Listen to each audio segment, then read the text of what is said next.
siku tepuk pundak tepuk tangan. Tepuk siku tepuk pundak tepuk tangan. Tepuk siku pundak tangan. Tangan siku pundak tepuk siku tepuk pundak tepuk tangan. Tepukkan lagi ya. Satu, dua, tiga. Tepuk siku tepuk pundak tepuk tangan. Tepuk siku tepuk pundak tepuk tangan. Tepuk siku tepuk tangan. Tangan siku pundak. Tepuk siku tepuk pundak tepuk tangan. Hari ini kita akan mempelajari bangsa Arab kenal Islam. Sebelumnya Ibu mau tanya, kita menganut agama Islam itu menurut Nabi siapa? Jadi menurut kalian sebelum adanya Nabi Muhammad, bagaimana kondisi masyarakat saat itu? Karena kan bukan karena kebutuhan mereka, namun karena sudahnya akhlak dan moral yang mereka miliki. Selanjutnya kondisi politik.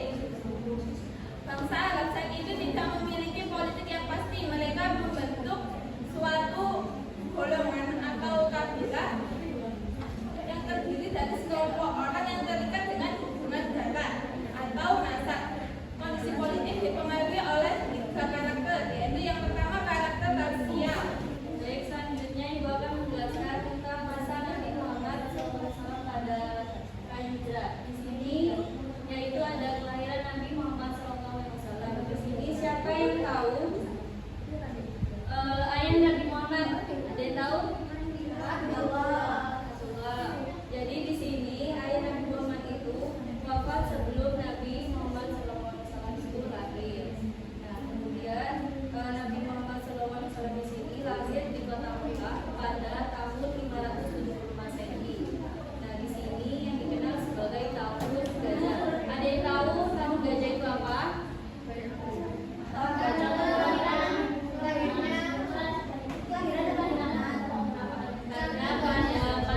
Karena pada kelahiran Nabi Muhammad itu ada pasukan Abraha yang datang ke Mekah itu untuk menghancurkan Ka'bah. Itu terjadi tahun gajah.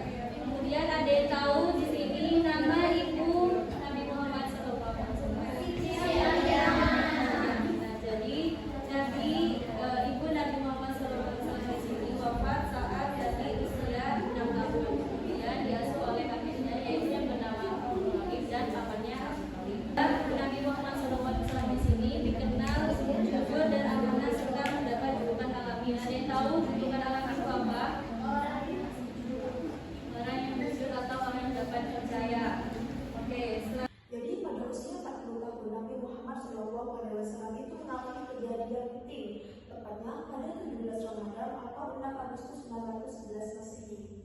Nah, Nabi Muhammad itu mendapatkan cahaya yang sangat terang di Gua Hiro, yang mana cahaya yang terang tersebut ternyata berasal dari malaikat Jibril. Nah, malaikat Jibril itu merupakan malaikat yang bertugas untuk menyampaikan wahyu. Nah, malaikat Jibril itu menemui Nabi Muhammad SAW dalam bentuk manusia.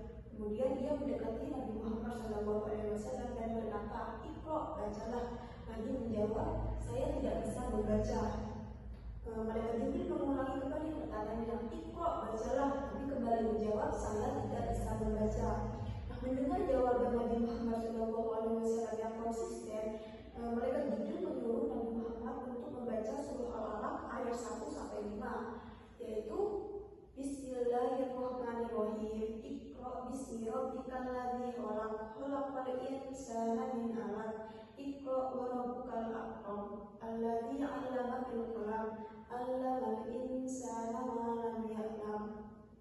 Nah, Nabi Muhammad SAW itu pulang dalam keadaan bergetar ketakutan serta tubuhnya itu mengeluarkan keringat.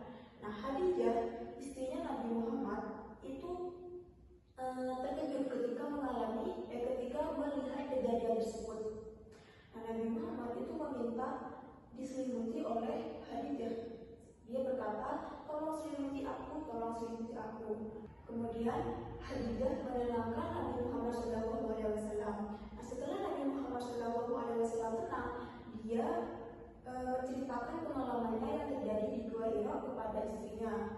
Nah, agar Nabi Muhammad itu lebih tenang, Khadijah menyarankan Nabi Muhammad untuk menemui pamannya, yaitu Waraqah bin Nawfal, yang mana Waraqah bin Nawfal ini merupakan penganut ilmu Nasrani. Beliau memahami kitab-kitab sebelum Al-Quran. Jadi yang mana di kitab-kitab tersebut menunjukkan kerasulan Nabi, yang mana kerasulan tersebut ada pada diri Nabi Muhammad SAW.